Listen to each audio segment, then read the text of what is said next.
Hi ಎಲ್ರಿಗೂ ನಮಸ್ಕಾರ.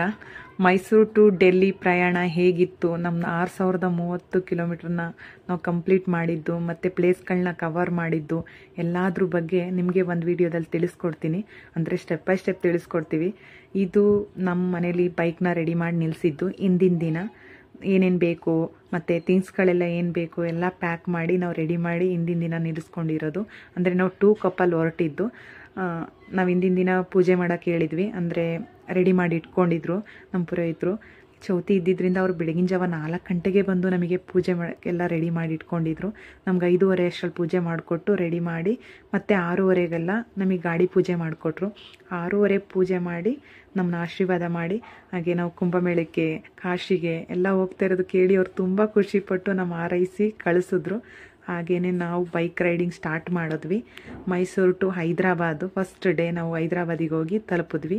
ಅಲ್ಲಿ ಸ್ಟೇ ಆದ್ವಿ. ಫಸ್ಟು ಹೈದ್ರಾಬಾದಲ್ಲಿ ಸ್ಟೇ. ನೆಕ್ಸ್ಟ್ ಡೇ ನಾವು ಪೆಟ್ರೋಲ್ ಬಂಕಲ್ಲಿ ಸ್ಟೇ ಆದ್ವಿ.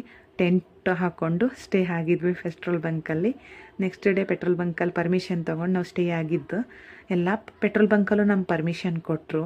ನಾವು 20 ಡೇಸಲ್ಲಿ 10 ಡೇಸ್ ಪೆಟ್ರೋಲ್ ಬಂಕಲ್ಲಿದ್ವಿ, 10 ಡೇಸು ರೂಮ್ ಮಾಡ್ಕೊಂಡಿದ್ವಿ. ಇದು ನಾವು ಫಸ್ಟ್ 4th ಡೇಗೆ ಹೋಗಿ ಕಾಶಿನ ತಲುಪಿದ್ವಿ. ಕಾಶಿನ ತಲುಪಿದ ತಕ್ಷಣ ನಾವು ಪಾದಾರ್ಪಣೆ ಮಾಡಿದ್ದು ಗಂಗಾ ನದಿಗೆ. ಗಂಗಾ ನದಿ ನೋಡಿ ತುಂಬ ಮೈಯೆಲ್ಲ ರೋಮಾಂಚನವಾಯಿತು, ತುಂಬಾ ಖುಷಿ ಆಯಿತು.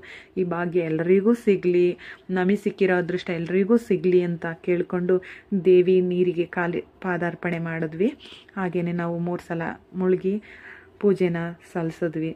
ಅದಾದಮೇಲೆ ನಾವು ದರ್ಶನಕ್ಕೆ ಭೈರವೇಶ್ವರ ದರ್ಶನಕ್ಕೆ ಹೋಗಬೇಕು, ಆಮೇಲೆ ಕಾಶಿ ವಿಶ್ವನಾಥನ ದರ್ಶನ ಮಾಡಬೇಕು ಅಂತ ಹೇಳಿದರು.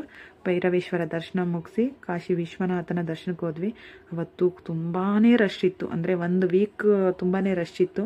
ಯಾಕಂದರೆ ಮಹಾಕುಂಭಮೇಳ ನಡೀತಾ ಇತ್ತು, ಶಿವರಾತ್ರಿ ಹತ್ರ ಇತ್ತು, ತುಂಬ ಕಷ್ಟ ಇತ್ತು.